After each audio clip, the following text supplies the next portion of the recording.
Hello everyone, I'm Patrick Holden. I host the Sustainable Food Trust podcast, and we're here in the podcast tent sponsored by the Rothschild Foundation at Groundswell, and of course we're very grateful to be at Groundswell, and we're particularly grateful that John and Joanna Cherry, the founders of Groundswell, have kindly agreed to join me for this podcast.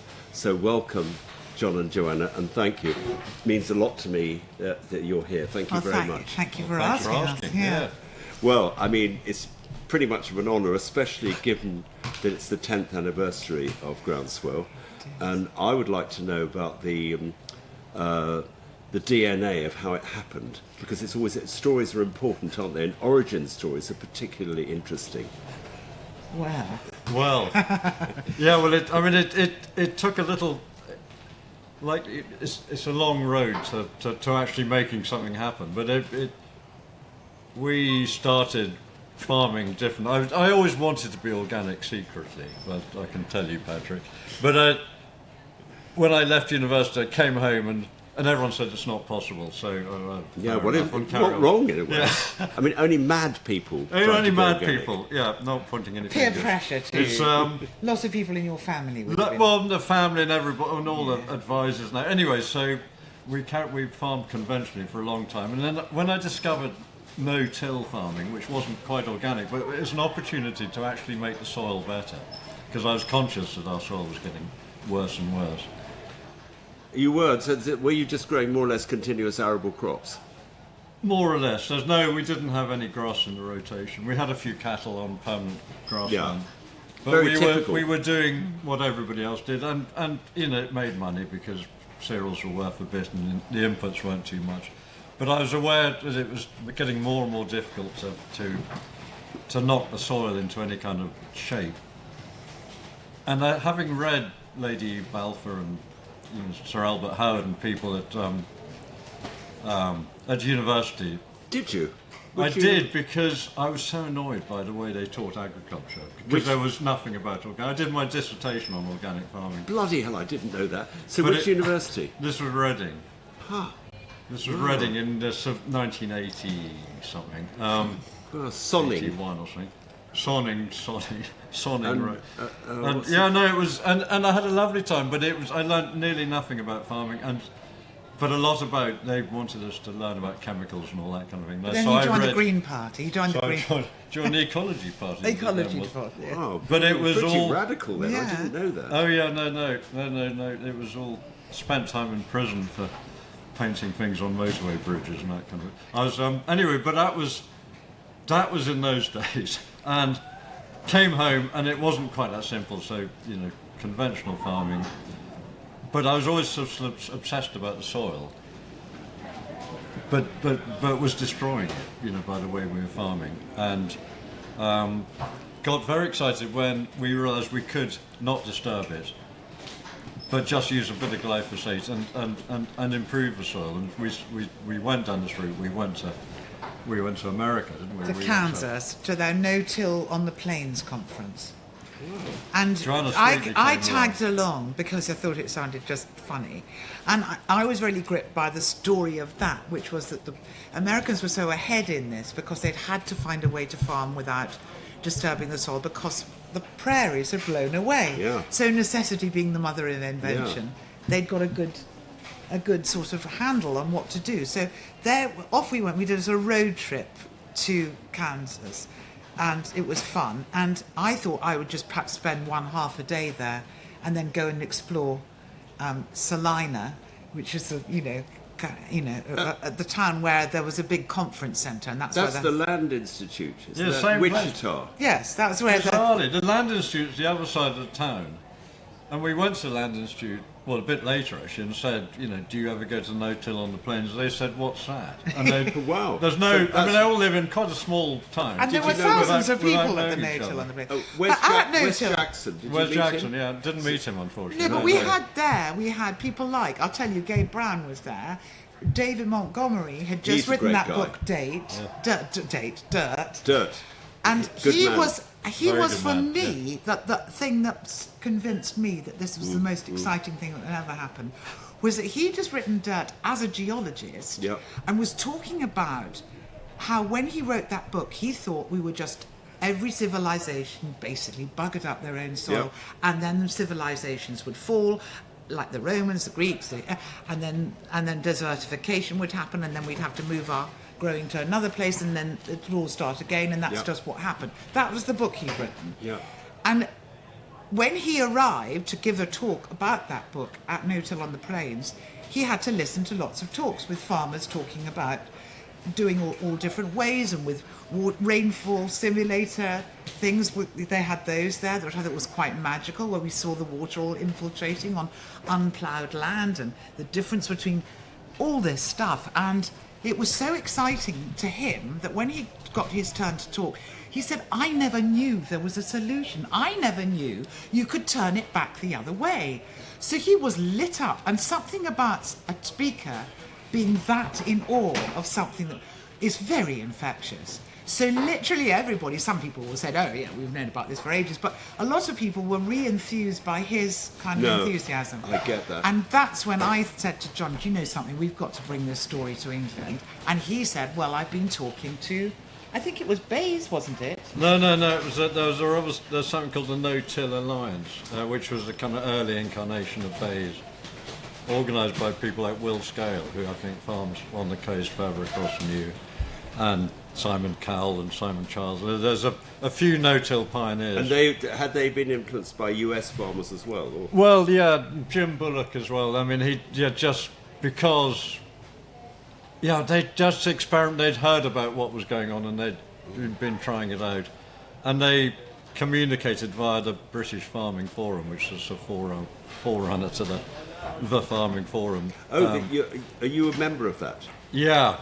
Right, okay, because I was sort of slightly wished I could be a member, but I knew I was just too disruptive, if you know what I mean. I think they thought, no, don't have him, you know what I mean. A troll, yeah. I mean, and so, there was a happy little community of people chatting on the forum about and organising days on each other's farms, and it was just terribly inspiring to go to event which may be only 50 or 60 people, and we'd all go and stare at their drill and kick the tyres for a bit and go and look at crops and chat, and they'd organise a speaker, and sometimes from John Landers, who turned up at one event I remember, who's an Englishman who'd gone out to South America and had almost single-handedly converted whole countries to farming in a no-till way to protect their soils.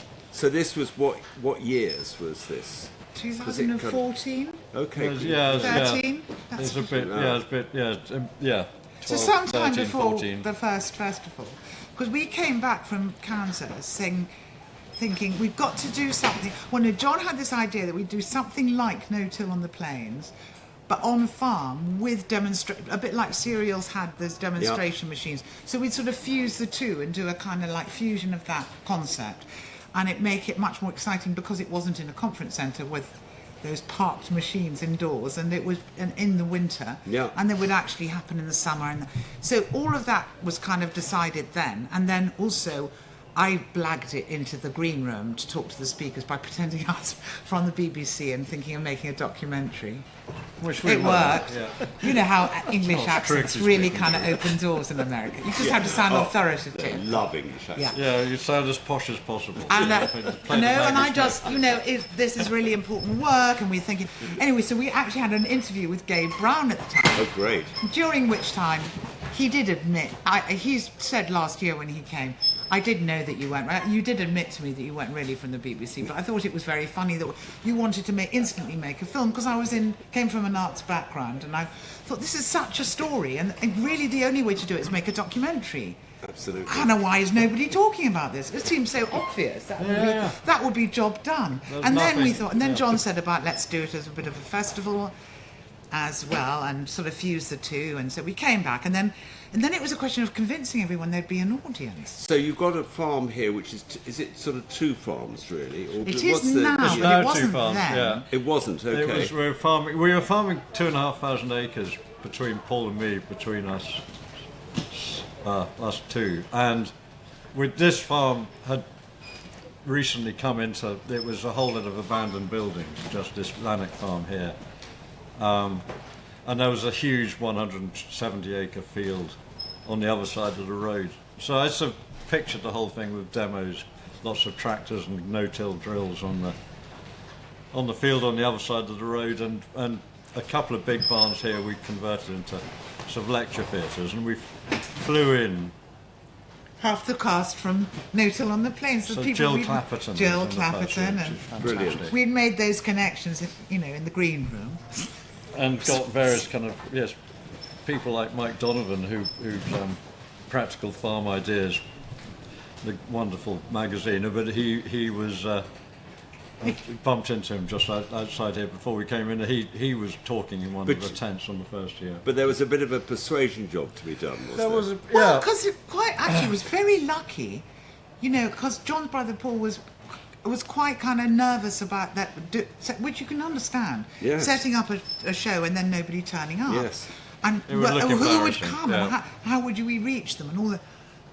And, I think... I was pretty convinced from seeing how many people would turn up to No-Till Alliance events and from sort of the enthusiasm from more and more people who were on the forum who had gone to these events and then tried little bits at home and found that it worked quite well, not disturbing the soil and everybody chatting to each other. And I thought there would be an opportunity to get all these people who are experimenting onto one farm, or as many as possible. Because it's completely brilliant that you did that, isn't it? Because in a way, although you were a radical thinker right from the time when you read Albert Howard and Lady Eve, etc., you were still part of mainstream agriculture. Therefore, people felt safe with you, if I can put it that way. Whereas with people like me, because I was involved with developing the organic movement, I mean, we were. You were already considered a man. We were you unsafe. were them. Yes, we were. Yeah. Well, of course. And I think, but one of the things I was going to say is the good news about waiting a bit, and what we said, what we decided to do was to do a few trial things. So I was doing a storytelling festival at the time in Baldock, the local town hall, Baldock, yes. which I'd got opened. And so we had that building, and so we decided to do a trial there, and we got Dwayne Beck. Yeah, well, Dwayne, I think he? he was over doing something with... Yeah, he came and sold out. Instantly it sold out. So we thought, well, that sounds good, and that was reassuring. And then we Yes. did another one with No Till Bill, I think it was called, an Australian. Yeah, who sprayed the bejesus out of everything. It wasn't very radical. It didn't matter. But he'd got 90% of farms in Western Australia farming no-till, which was quite something because their soil isn't very deep and No, it's any very... kind of disturbance and a whole lot blows away. But he'd gone in. He talked Western Australian farmer very well, and he was over here for some strange conference being organised. But anyway, and I bumped into him actually in Kansas, and so I went up and said, "Do you fancy a day out on the farm?" So. And I announced on the forum, anyone want to come and see No Till Bill? And we must have had 100 people. Yeah. So that was the first Groundswell 10 years ago. You had 100. No. That was like these were the trials. We didn't. Then we got the green. We decided to green light it for that year. Then Alex happened to be disgruntled with his London job that he didn't really particularly enjoy.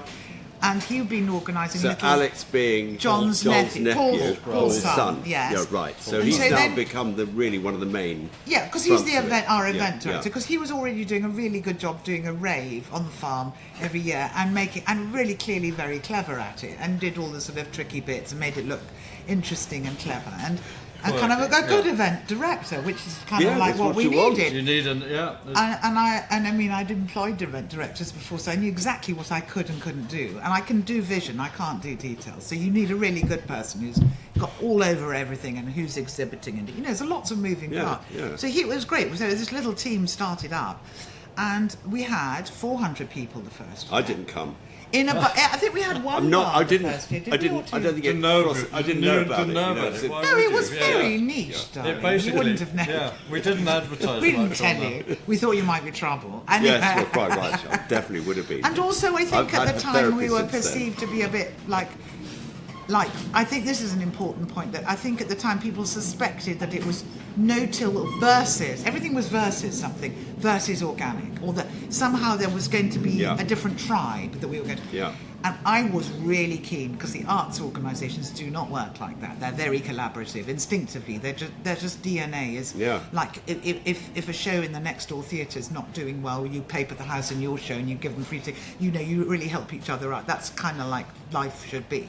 So I was saying, no, we don't want that. Anyway, what we want to do is persuade people who are already farming conventionally not shaming them into thinking they're doing it wrong. We want to be coming from a really strong point of, look, we're still on a journey towards maybe using fewer and fewer chemicals and getting into because the dream was always no-till organic, but that's a journey.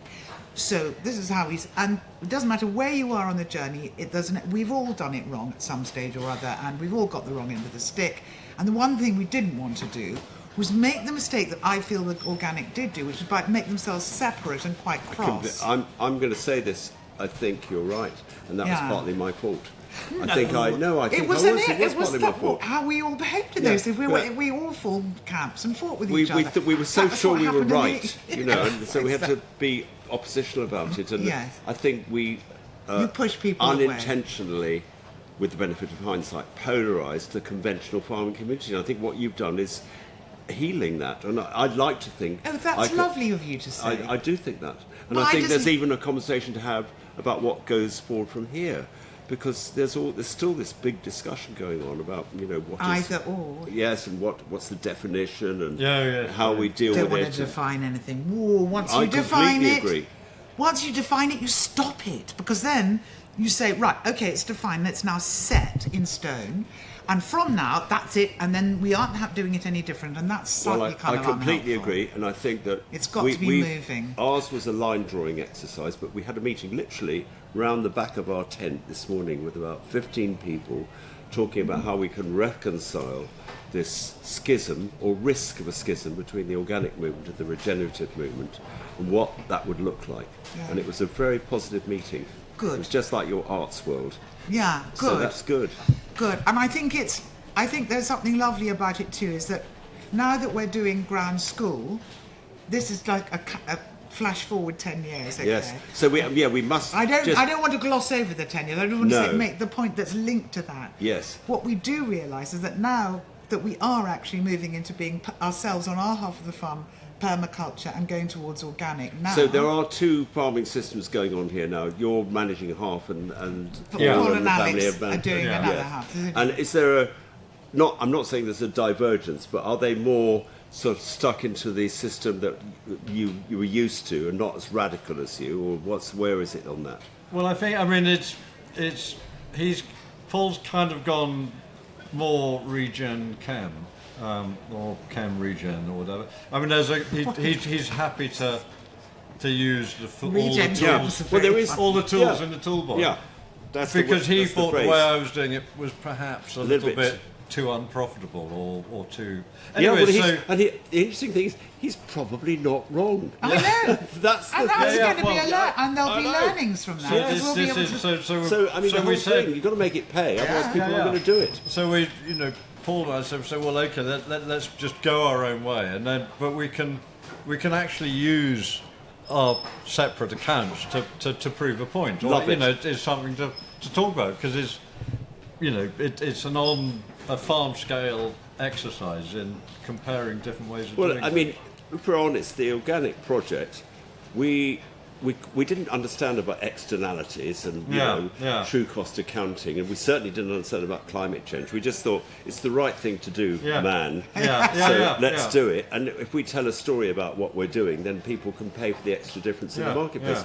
And as we now know, there's a limit, understandably, to how much extra people will pay for a food with a different story which they don't even fully understand, because that was another mistake of the organic movement. We didn't communicate what the benefits were adequately, I don't think. No. And we still haven't done that, really. Well, So- because Well, probably- it's coming across now. I think think there's it more and is. more Chris von Tullikens and people talking. He was terrific. I love him. Yeah. And he was great yesterday. I'm He's a full of it, fantastic communicator. Yes. Yeah, It's a very, exactly. very- I mean, I think it's getting more and more. It's out there, storytelling the whole- is so the whole important. thing. So weird that I started from running the storytelling festival, and then I had to stop doing it because I got so busy telling this story. Well, the thing is, we're telling a story now, Yeah. which is a completely fascinating story, and it involved a schism, which I was partly responsible for creating, and now you're doing a reconciling thing with Groundswell, which is incredible. I mean, the atmosphere here, unbelievable. I know, it is lovely.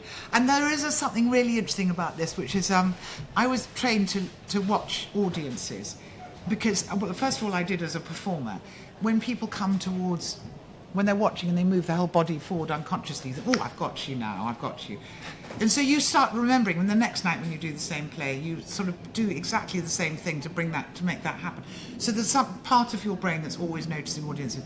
And in Groundswell, early Groundswell movements, I realised that when speakers were speaking to the most conventional farmer there, who you could tell who they were because they were all wearing viola shirts, they were all leaning back, they all had their arms closed, they had their face Shuffle, probably, yeah. they're just looking around. When you got one of those people leaning forward, you knew that they were, oh, hang on, the penny's dropping somewhere, and it was so interesting. So I started to kind of unconsciously map, and it was always moments where people were talking about wildlife on the farm coming back, for example. That's a very powerful one. All sorts of times when you could read that, and I remember once Tim May, in maybe the first or second year, was talking about the first things to do. He made a list on the wall behind. It was in the smaller of the two barns. And he made a list on the wall where he said, this is what you need to do if you're going to change to regenerative agriculture from being conventional. Number one, get a counsellor. Find a counsellor, okay? Or some therapist. And everybody immediately came forward. Because, of course, unconsciously they realised that was really their problem, was fear. So we realised that terror of change is not... The things that drive that fear is family pressure from within your family, because you're letting people down who've done it differently, and probably there's somebody arguing with you at home about what a load of bollocks and all that. And probably inherited trauma as well, by the way. So it goes back, doesn't it? And But so the whole family thing going. And the second thing that was really interesting that I think was totally dominant was a peer pressure, fear of being laughed at by your neighbours and the other people in your farmery gang who are all kicking tires and being blokey about the machines. Or what do you mean you're not ploughing? And that was so unmatched. It was all of those things were very big problems to change. So we consciously programmed things that would actually address just that. And when Tim said that, that was like, for me, that was a real flag. Oh, I get it. Everyone on some secret level is acknowledging a deep discomfort with doing this unsupported. Maybe we do need to get a counsellor if we're going to do it, because it's terrifying. Change is terrifying. It is terrifying, yes, because the unknown is, especially if there's money involved. I mean, it's a risk. It's hard. So that's absolutely true. And I think that what bound the organic movement together, apart from the sort of shared philosophy thing, was that there was strength in numbers, and so that's related to that, isn't it? If you felt part of a movement, and it was your tribe, you just changed tribes, but the tribe was there. And that we used to run conferences at Cirencester every year between about 1980 and 2001, when we then took it all around the country. But I remember, I think it was about 2003 or 4, we had Monty Don, he'd just become president of the Soil Association, and I knew him because I'd met him before, in friendship circles. And he went to this conference which he organised in Newcastle, and there were 600 people there. We took over the town hall. It was incredible. We ran some cracking conferences. I mean, the music used to go on all night, just like here. I mean, there were parties, serious. But at the end, I said, "What did you think?" I was so proud of it. Yes, he said, "You know what? You're just preaching to the choir." He said, "The greatest sin you could ever commit is just talk to each other. You're just reinforcing your own myth." It really stung me, but he kind of was right. So, that would have hurt. It did hurt. It did hurt. Yeah. But he wasn't wrong in a funny sort of way. And what you've done is you've democratised this whole thing, which is incredible. Yeah, I mean, but it's definitely a danger we've got to be aware of. It doesn't just become... So you've had double-digit growth since year 1, and now we're year 10, more or less every year, have you? Yes, although now I think in the last Last idea year how we many were about. people are here I today. think we were about the same last. I don't think we can grow No. any bigger. Is this 12,000, is it this year or something like that? I don't know. Did I you was hear told that somebody number? said it's Oh 12,000. I really? think Well, in that case, it feels we. like it. It yeah. feels it's bigger than last year, It's bigger without than last year, question. yeah. It's so interesting because I really genuinely don't have that sense. I think it's quieter than it was last Well, year. there's just many more things going on. I think that's what it is. I There are think lots of people are- little yeah. things happening, and so everybody's in a tent. There aren't so many people walking up and down the aisles, but when you see them all together, Yeah, when you you're see right. the big top, Yeah, with yeah, yeah, Chris you're Van right. Tulloch in it was bursting. Yeah, I know. I reckon there was well over 1,000 people in there. Yeah, I don't yeah. know what it was. I know, but and, it and was we are, big. and we'll have to think about getting a big top because that we're not really catering. Well, to the I sort of- used to go to a talk every year with a man called Krishnamurti, who was an Indian teacher. He used Oh, to- yeah, I until he remember died. You remember him? Yeah. He had a marquee with 2,000 people in it. And that was about. I think probably that's about. Mind you, he could hold people in Yeah, silence. he That was could. something. Yeah, he was but great. yeah, but maybe you need to be a bit bigger. But it is a question, isn't it? Your Groundswell is so successful that it's almost like every movement never stays the same, doesn't it? So you had the impulse movements to start have to this- move. Exactly. They do because I mean that's their nature. Yeah, and they grow, and then it's cyclical, isn't it? So yeah. what is the question which would inform the next chapter of Groundswell, which is an opportunity but also a risk? Now, That's a good question. An opportunity, sorry. For, And also a risk. Oh, I see, and you've a risk, launched a yeah, movement, really. I mean, Yeah, it's an international movement. I mean, look how many people are here from all over the world. They're all saying there's nothing quite like Groundswell. I yeah, know. yeah. So it's very interesting that you are Well, leading I think a movement. the answer to your question is programming, keeping the programming completely current, and also programming for the horizon, which is not easy to do. Because No. if you sit back and do what we did each year, like rinse and repeat, like do it last year, but a bit neater or a bit more, just swap around the deck chairs. That's the way to kill it. But actually, we're very well placed at the moment. Now we're doing this, branching out slightly into this educational aspect. That's a very good way of seeing what's coming, because everything truly innovative is sort of emergent, and we're sort of positioning ourselves in a different place. Yeah. In that we're actually aware of what is emergent and coming up, and like the Beacons Farm movement Yeah. and all of the, and like, for example, with another hat on, I started getting interested in constellation workshops to help with family healing, and I did a session on that 2 years ago, and to our astonishment, it was really popular. Yes, and lots of people came and said, do more of that. And So then we did- also listening to the land, Patrick, which you know, you I get do, involved in. yeah. I mean, when we got Patrick last year, everybody said, well, we'll do it in the workshop tent and it might work, but we ought to start programming. We did a pre-day actually in it, but That's what they did at Oxford Real I Farming know, and Conference as well. Fran and I talked because we were on the same thing. Because I'm so a bit of me, I don't know if this is perhaps going off piece too far, but listening to the land thing has become a separate thing. I've always wanted it to be integrated. Yeah. Because I think it is becoming integrated. I think that's really good. I think it's so cool that it, Yes. and I tried to do that very consciously, because otherwise Good. I felt Good. it was a bit sort of closed circle. Yes, because there's Yeah, like yeah. all those people. Oh, they're listening to the yeah. land people. They're not normal people. You know what I mean?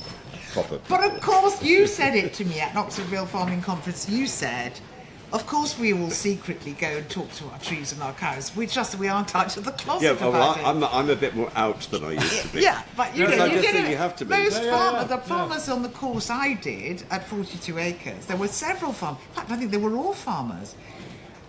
We're just doing that. We're saying we're not as uncomfortable as we thought we might be, No, because we exactly. recognise we're all doing.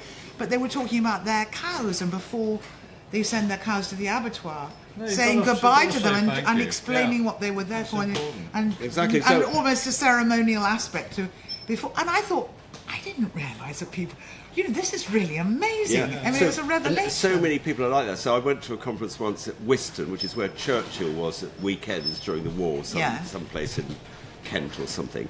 And it was all about genetic engineering, and all these scientists were there talking about genetic engineering. And then I sat next to one of them at dinner, and he leaned over to me. He said, "I'm just going to tell you something. I have a private life. I'm quite a spiritual person, and I love art. And I know it's entirely unscientific, so I don't talk about it at all. That somehow really went in that these people are segmenting their lives, and it's so really unhealthy. Very. And that's what we've done, isn't it? Yeah, So yeah. much. Completely, and actually, one of the things I think is very good about Patrick Manaway, particularly, is that he comes from he's a doctor, And so he's got a science background, but his parents were both spiritual healers. So he sort of fused a sort of path. But he explains it all through quantum physics, and it's kind of makes sense. And then once it makes sense, once you get him to accept one point of tacit agreement, they'll then say, well, what's the big deal between the difference between that and going one step further and saying that? And that kind of works, and it brings people along. And we did. You said you were at that Q thing that was Yes. organised, where somebody who was there told me that Brent Council or something were really on board with all this. Apparently, even I mean, Camden Council are sort of are taking a serious approach to incorporate it into their... and governments are doing constellation stuff now. Did you know that? I know, Apparently. that's what I'm saying. Unbelievable. So today's hippie is tomorrow's mainstream. There you go, that's my point.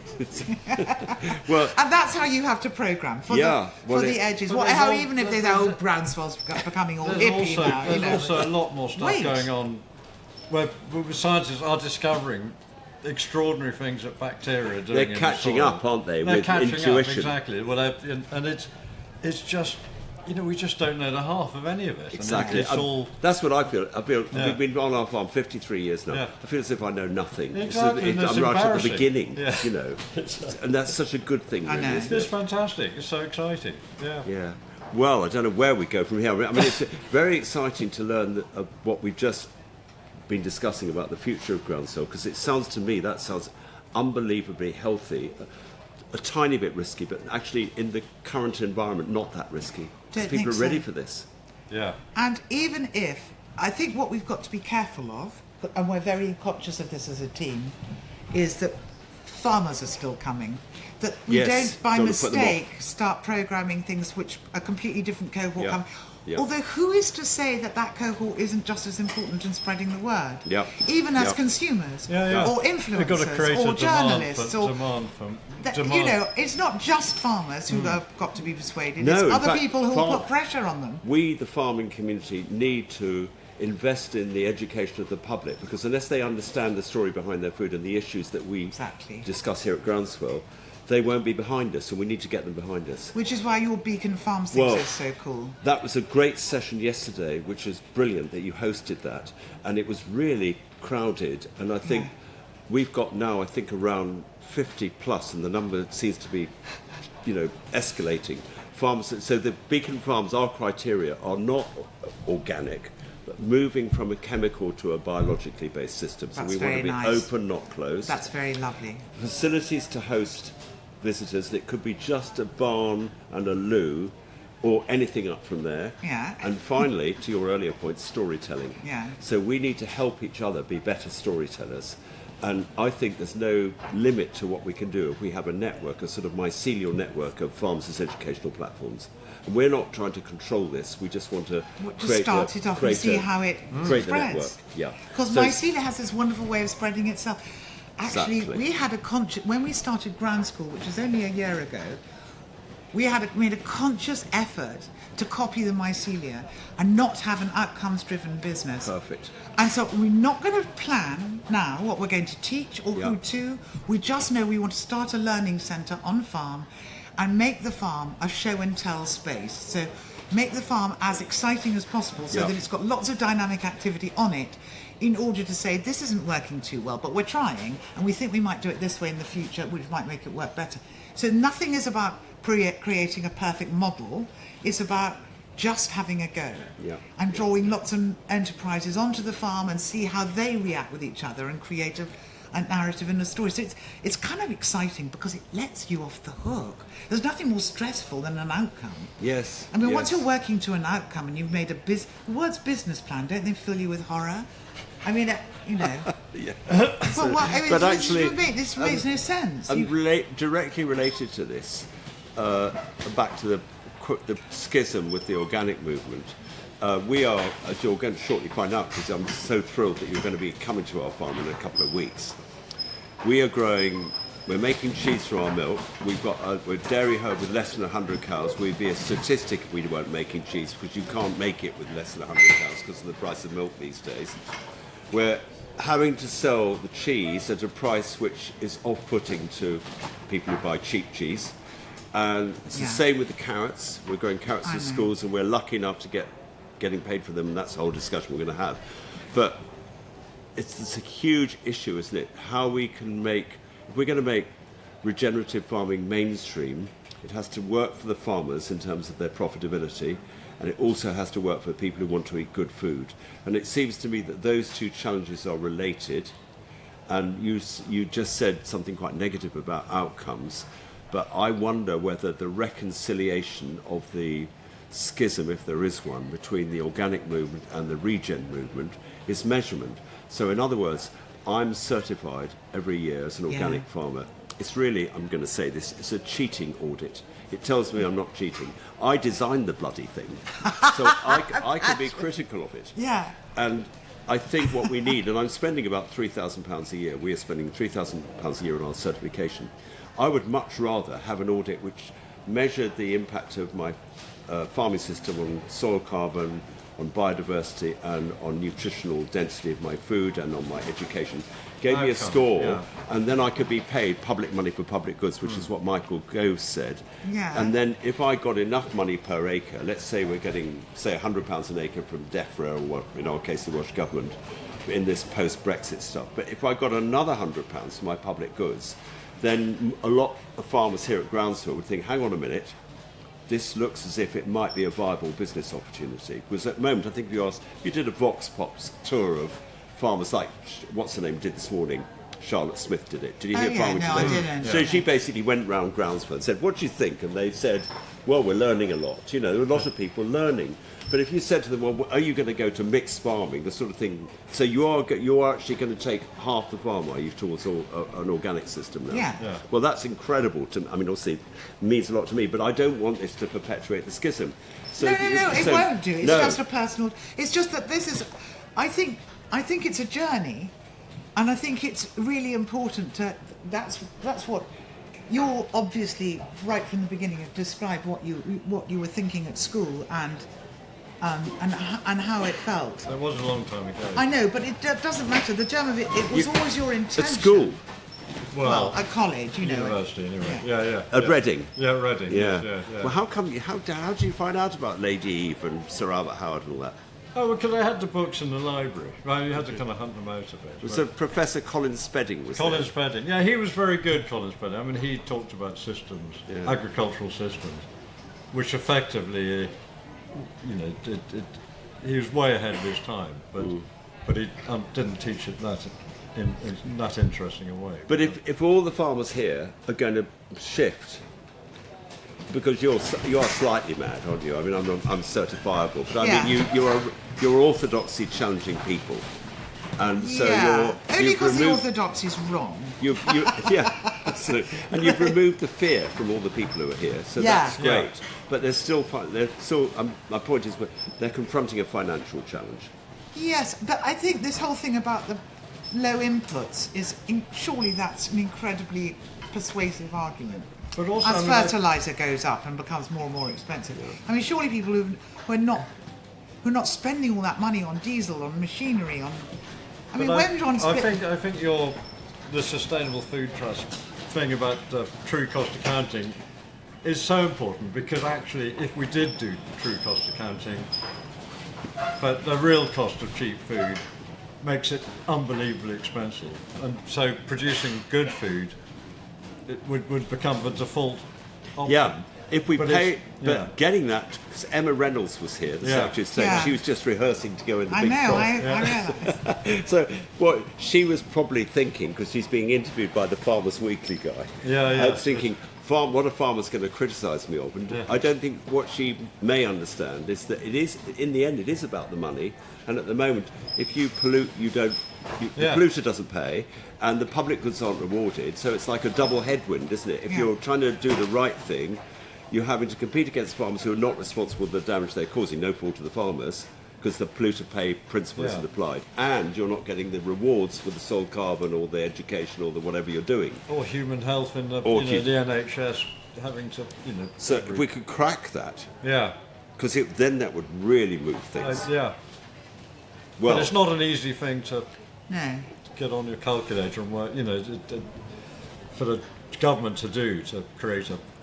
But really, you're saying I mean, if you take it down to the whole sort of like the back of the tea cloth, what was it called? The drying up cloth that we had for years.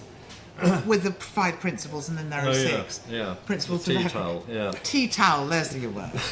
I'm starting to lose my words, Patrick. It's awful. Well, I think you'd be forgiven, and you're not actually.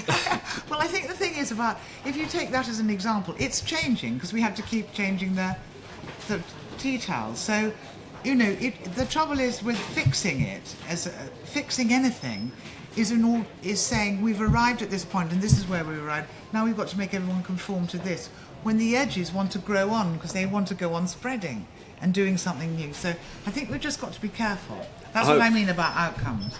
I don't want to totally know see your that. outcomes. But equally, so people say you can measure things to death, and you know the value, whatever Oscar Wilde said about the price of everything and the value of nothing. nothing. But if, on the other hand, if you don't price anything, it becomes invisible. That's what that guy Sculptor said. If you don't value nature, you don't see nature, value the nature that you're extracting, and don't put a price on that, then in a way, extraction is bound to pay better. So I agree with you, but it's also, of course, no one's paying for the damage. Yeah. So because we're at the end of, say, a 50-year chapter of extractive farming, farmers can't blame the farmers, can't blame anyone in a way. No, but it's happened.